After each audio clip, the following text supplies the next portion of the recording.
My roommate is trying to sublease her room to someone who assaulted me in the past, saying tough luck, not her problem, and to deal with it. Posted by you/Blothra111. When I, 22F, was a freshman in college, a guy named Pete, fake name 21M, began harassing me to date him. I refused repeatedly, and it ended with him ripping my shirt off at a party in an attempt to touch my chest. I filed a police report, and Pete was found guilty of assault. I have a 1,000-foot restraining order against him. Fast forward to this week, my roommate Shelly, 21F, needs a subletter to take over while she studies abroad for the summer. She only found out she was leaving 2 weeks ago and has been looking for someone to take her place since then. She found Pete on Craigslist and asked me if I approved. I showed her my court documents, but Shelly claims she can't find anyone else and says I will have to deal with it. We got into a heated argument, and she left the apartment. This morning, Shelly texted me that Pete would be moving his stuff into the apartment today.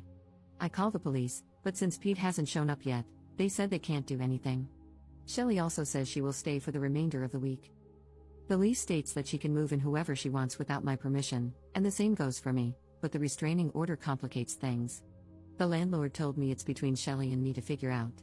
Both Shelly and I have 1-year leases that expire in December with the same terms. Commenter. Is Pete aware that you're the person he'll be sharing the apartment with? You might want to let him know that you'll call the police if he sets foot in the place. Ops response. Pete is aware that I'm the roommate because Shelly posted the ad with a photo of both of us, without my permission. I already promised that I would call the police, but Shelly is locked in her room and refuses to listen to me. I'm sitting by the door with 911 pre-dialed. Commenter.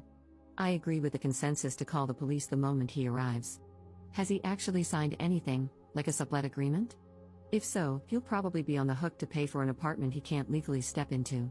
I'm also not a lawyer, but I can't imagine that attempting to enter a living arrangement with someone holding a restraining order doesn't negate the restraining order.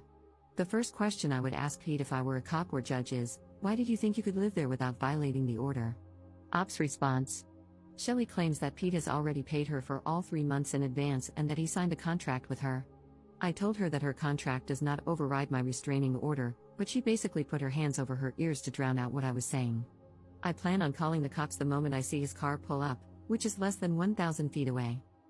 Shelly will still be here for the rest of the week, so I'm afraid this will escalate. Update 5 days later. Hi everyone, thanks for reading this update.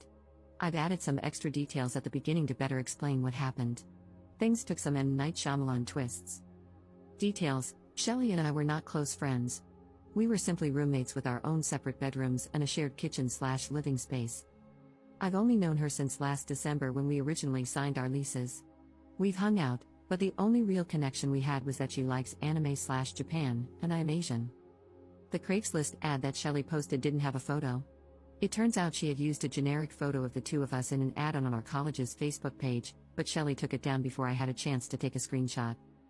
The update: after I made my Reddit post, Shelly locked herself in her room for 3 hours. I tried to talk to her, but she refused to come out. When she eventually left her room to get food, she just walked past me as if I didn't exist. Everyone I called told me that until Pete actually showed up, no crime was being committed, so I couldn't report it. I just sat by the door and window, watching for Pete's car. This continued until early Saturday morning when Shelly woke up for her morning jog. I had stayed up all night on the couch, still keeping watch for Pete's car. Shelly tried to sneak past me, but I woke up and blocked the door. I demanded an explanation for why I was being forced to stay up all night, waiting to call the police on Pete when she knew I had a restraining order against him. Shelly's response was that the restraining order didn't matter to her. She claimed she had dealt with unreasonable people like me before and had never listened to a restraining order, so why should she start now? The more I listened, the sicker I felt. Shelly basically admitted to me that she is a beach. I told Shelly she was a real piece of work and that I would continue keeping watch for Pete while considering legal action. She replied that she was done looking for subletters and that it was my problem. I told her to go for her jog, and she left, only to return a bit later and lock herself in her room again. Around noon, I accidentally fell asleep because I had been awake for more than 36 hours. When I woke up, I saw Pete helping Shelly move her belongings into her car. While I didn't see him inside the apartment, he was helping her in the parking lot. I immediately locked them both out and called the police. When Pete and Shelly came back to the door and realized it was locked, Pete noticed me watching from the window. He blew up at Shelly, demanding to know why I was in the apartment and why she hadn't told him I was her roommate. He demanded his money back, and I could hear them yelling at each other through the door. When the cops arrived, they handcuffed both Pete and Shelly. I explained the situation, and Pete claimed he had text messages and emails to back up his side.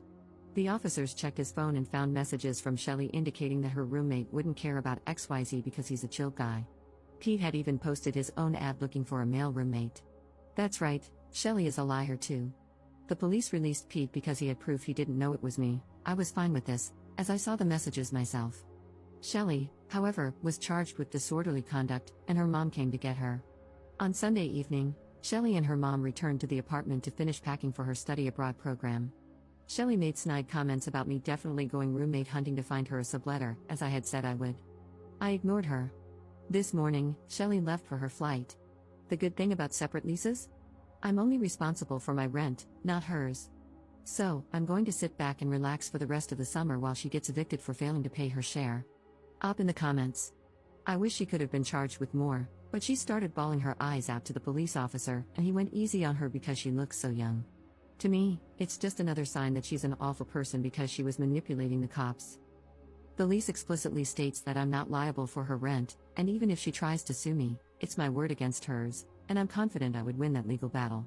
Pete is staying as far away from it as he can, and he apologized to me and is trying to get his deposit back from her.